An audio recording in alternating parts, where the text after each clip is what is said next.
ரிஷபராசிக்காரங்க வாழ்க்கையில பிறந்ததுல இருந்தே கஷ்டம்தான். நீங்க நினைப்பீங்க ரிஷபராசிக்கு மட்டும்தான் கஷ்டம் இருக்குதா? ஏன் எல்லா ராசியும் தானே கஷ்டப்படுறாங்க அப்படின்னு நினைப்பீங்க.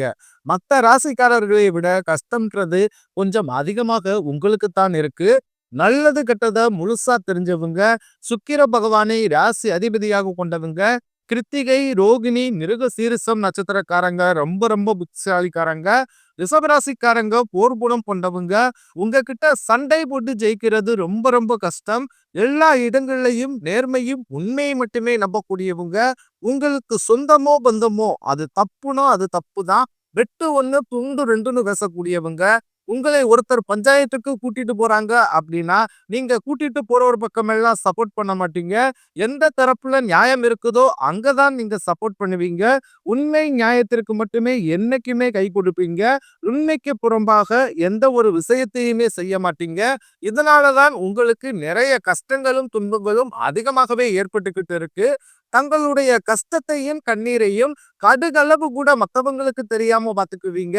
இதனால பாக்குறவங்க எல்லோருமே ரிஷபராசியா இவங்களுக்கு என்னப்பா சூப்பரா இருக்கிறாங்க, இவங்களுக்கு என்ன குறைச்சல் அப்படின்னு தான் நினைச்சுக்கிட்டு இருக்காங்க. ஆனா வீட்டுல சாப்பாட்டுக்கு கூட கஷ்டப்படுறது உங்களுக்கு மட்டும்தான் தெரியும். கஷ்ட காலத்துல திரும்பி பார்க்க கூட ஆள் கிடையாது. ஏதோ தட்டு தடுமாறி எந்திரிச்சு நிக்கிறப்ப உங்களை குறை சொல்றதுக்குன்னே நிறைய நபர்கள் தேடி வருவாங்க. உங்க சொந்தக்காரங்க நண்பர்களுக்கு ஒரு தேவை இருக்குதுன்னா மட்டும்தான் உங்ககிட்ட வருவாங்க. அந்த தேவை முடிஞ்ச உடனே உங்களை தூக்கி போட்டுருவாங்க. மறுபடியும் அவங்க வந்து உங்ககிட்ட உதவின்னு கேட்பாங்க. அவங்க உங்களுக்கு முன்னாடி பண்ண துரோகத்தை எல்லாமே மறந்துட்டு மீண்டும் அவங்களுக்காக உதவி செஞ்சு ஏமாறக்கூடியவங்க தான் ரிஷபராசிக்காரங்க.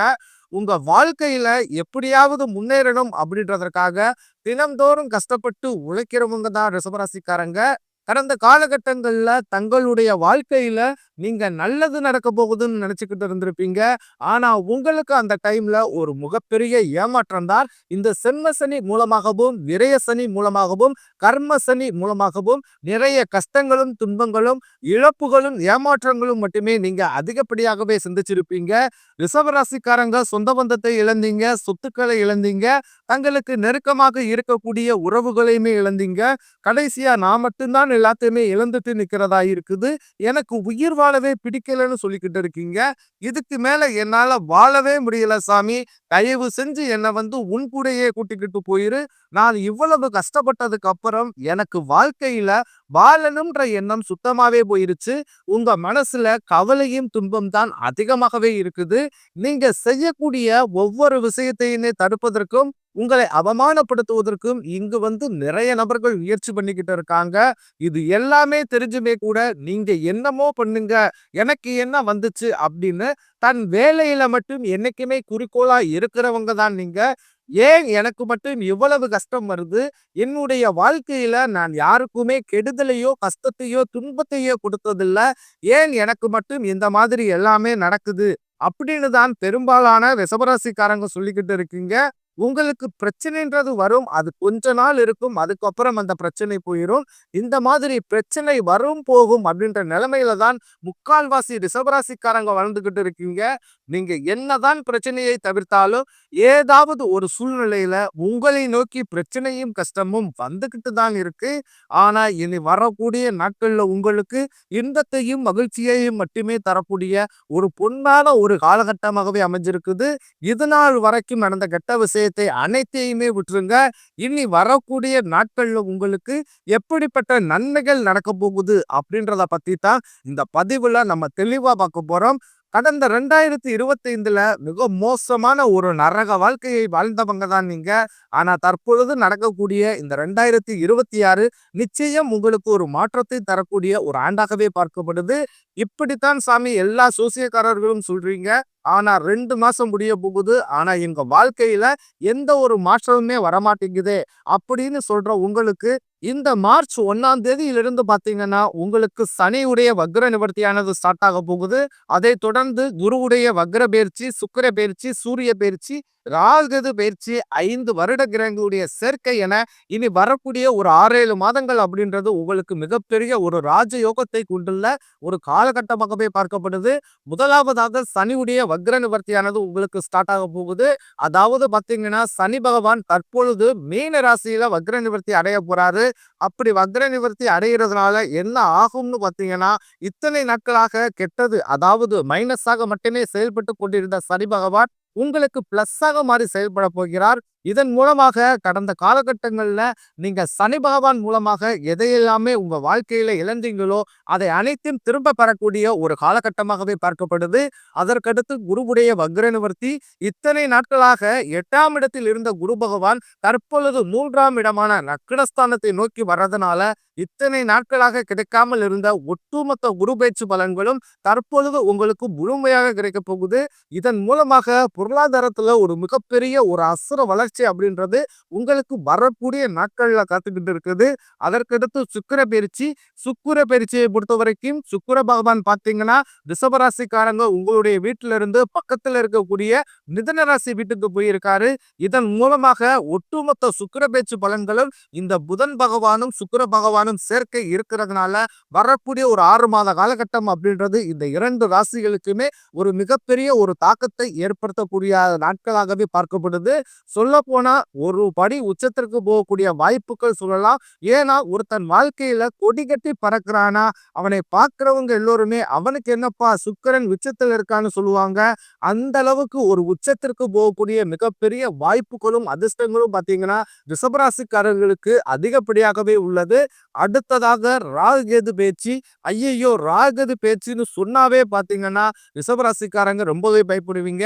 ஏன்னா கடந்த ராகு பேச்சு காலகட்டங்கள்ல நிறைய கஷ்டங்களும் துன்பங்களும் இழப்புகளும் எல்லாமே அதிகமாகவே நீங்க சந்திச்சிருப்பீங்க. ஆனா தற்பொழுது நடக்கக்கூடிய இந்த ராகு பேச்சு காலகட்டங்கள்ல நீங்க நிறைய விஷயங்கள் பார்த்தீங்கன்னா எவை போட்டிருப்பீங்க. இந்த விஷயம் நடக்கும்னு ரொம்பவே ஆவலோடு எதிர்பார்த்து கடந்த காலகட்டங்கள்ல அதெல்லாம் கிடைக்காம போயிருக்கும். ஆனா தற்பொழுது நீங்க நினைச்ச மாதிரியும் அதற்கத்த எஃபெக்ட் போட்ட அனைத்து விஷயங்களும் உங்களுக்கு விரைவில் கைகூட போகுது.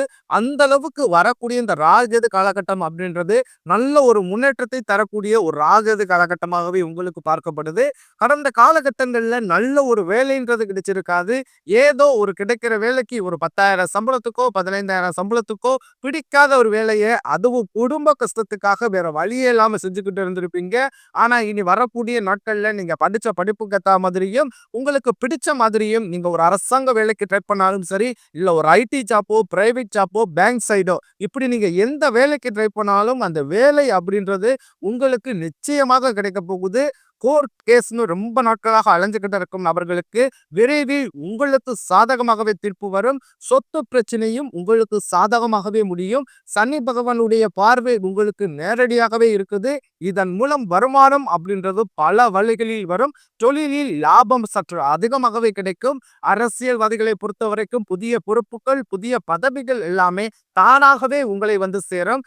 ராகு கேதுவால உங்களுடைய செல்வாக்கு உயரும், உடல் ஆரோக்கியம் மேம்படும், சங்கடங்கள் நீங்கும். மறைமுகமாக உங்க தொழில் வாழ்க்கையிலும் சரி இல்லற வாழ்க்கையிலும் சரி நிறைய நபர்கள் வந்து தொல்லை கொடுத்திருப்பாங்க. இனி அவர்களுடைய தொந்தரவுன்றது முழுவதுமாகவே இருக்காது.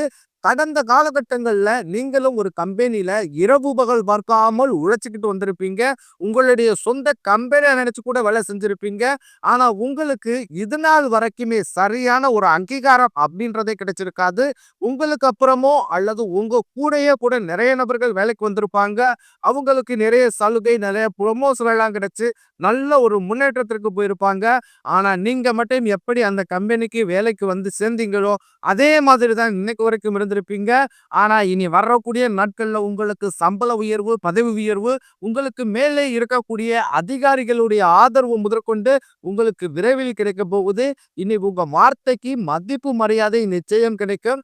அந்தஸ்துல நீங்க எதிர்பார்த்த உயர்வுக்கு போக போறீங்க. இனி நினைச்சது எல்லாமே நடக்கும். தொழிலில் வியாபார தடைகள் அனைத்து விலகும். லாபம் அதிகமாக கிடைக்கும். முன்னேற்றம் உண்டாகும். வர வேண்டிய பணம் விரைவில் கைக்கு வந்து சேரும். குடும்பத்தில் நெருக்கடிகள் விலகும். செல்வாக்கு அந்தஸ்து உயரும். வெளிநாட்டு முயற்சிகள் வெற்றியை தரும். தெய்வ சிந்தனை அதிகமாகும். பெரியோர்களிடையே உதவிகள் கிடைக்கும். உறவுகளில் இருந்த சண்டை சச்சரவு முழுவதுமாகவே விலகும். புதிய நண்பர்கள் உங்களுக்கு உதவி செய்வாங்க. தொழிலில் ஏற்பட்ட நெருக்கடிகள் நீங்கும். முடங்கி கிடந்த நிறுவனங்கள் மீண்டும் இயங்கும். வியாபாரத்தில் எதிர்பார்த்த லாபம் கிடைக்கும். புதிய தொழில் தொடங்கக்கூடிய முயற்சிகள் கண்டிப்பாக உங்களுக்கு வெற்றியை தரும். கடந்த காலகட்டங்கள்ல திருமண நிலை அப்படின்றது பார்த்தீங்கன்னா, நிறைய பிரச்சனையும் சிக்கலையுமே ரிஷபராசிக்காரங்க அதிகமாகவே சந்திச்சிருப்பீங்க.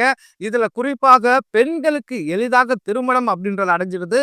ஆனா ரிஷபராசி ஆண்கள் தான் ரொம்ப ரொம்ப பாவம். அடிச்சு பிடிச்சு நிச்சயார்த்தம் வரைக்கும் போனா கூட அக்கம் பக்கம் இருக்கிறவங்க தெரிஞ்சவங்கன்னு அதை கெடுத்து விடுறதுக்குன்னே நிறைய நபர்கள் இருப்பாங்க.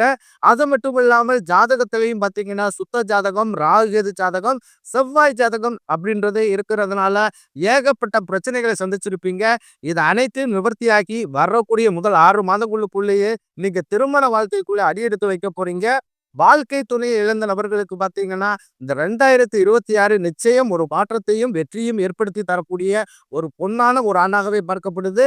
குழந்தை பாக்கியத்திற்காக ஏங்கியவர்களுக்கு கண்டிப்பாக வரக்கூடிய ஒரு 7, 8 மாதங்களுக்குள்ளேயே நிச்சயம் உங்களுக்கு உடல் சார்ந்த பிரச்சனைகள் அனைத்தும் முழுவதுமாகவே நிவர்த்தியாகி விரைவில் உங்களுக்கு குழந்தை பாக்கியம் அப்படின்றது நிச்சயம் உண்டாகும். காதலிப்பவர்களுக்கு இந்த 2026 நல்ல ஒரு உகந்த ஆண்டாகவும், காதல் அனைத்தும் கைகூடக்கூடிய ஒரு ஆண்டாகவும், வெற்றியை தரக்கூடிய ஒரு ஆண்டாகவும் இந்த 2026 காதலர்களுக்கு பார்க்கப்படுது. இனி வரக்கூடிய நாட்களில் கடினமான காரியத்தையும் சுலபமா செஞ்சு முடிப்பீங்க. உங்க எளிமையான பேச்சு திறமையால நீங்க அனைவரையுமே கவர்ந்தெழுப்பீங்க. சமூகத்தில் உங்கள் பெயருக்கும் புகழுக்கும் படிப்படியாக முன்னேற்றம் வரப்போகுது. சிலர் படிப்பதற்காகவும், வேலை விஷயமாகவும், தொழில் விஷயமாகவும் வெளியூர் அல்லது வெளிநாடு போகக்கூடிய வாய்ப்புகள் எல்லாமே கைகூட போகுது. குடும்பத்துல கடந்த காலகட்டங்கள்ல எந்த ஒரு சுப நிகழ்ச்சியுமே நடந்திருக்காது. இதை நினைச்சு உங்க வீட்டுல இருக்கக்கூடிய பெரியவங்க எல்லோருமே ரொம்பவும் மனவேதனைப்பட்டுக்கிட்டு இருப்பாங்க. ஆனா இனி வரக்கூடிய நாட்கள்ல உங்க குடும்பத்துல திருமணம், சீமந்தம், புதிதாக வீடு கட்ட ஆரம்பிப்பீங்க. கிரக பிரவேசம் போன்ற சுப நிகழ்ச்சிகள் எல்லாமே நடக்க போகுது. குறிப்பாக வரக்கூடிய நாட்களை பொறுத்த வரைக்கும் கொஞ்சம் உறவுகள் மத்தியிலும் கொஞ்சம் ஜாக்கிரதையாக செயல்படுவது ரொம்ப ரொம்ப நல்லது. குறிப்பாக எல்லா விஷயத்தையுமே கொஞ்சம் ரகசியமாக வச்சுக்கோங்க. எதையுமே யார்ட்டையுமே ஷேர் பண்ணாத வரைக்கும் உங்களுக்கு எந்த ஒரு பாதிப்புமே கிடையாது. உங்களை அழிக்க நினைத்த நிறைய நபர்கள் வந்து கூடவே இருக்கிறாங்க. தவறான வழியில மட்டும் போகாம நல்ல ஒழுக்கத்துடன் வரக்கூடிய நட்போடு இருந்தால் இந்த 2026 நிச்சயம் உங்களுக்கு வெற்றியை தரக்கூடிய ஒரு ஆண்டாகவே இருக்கும்.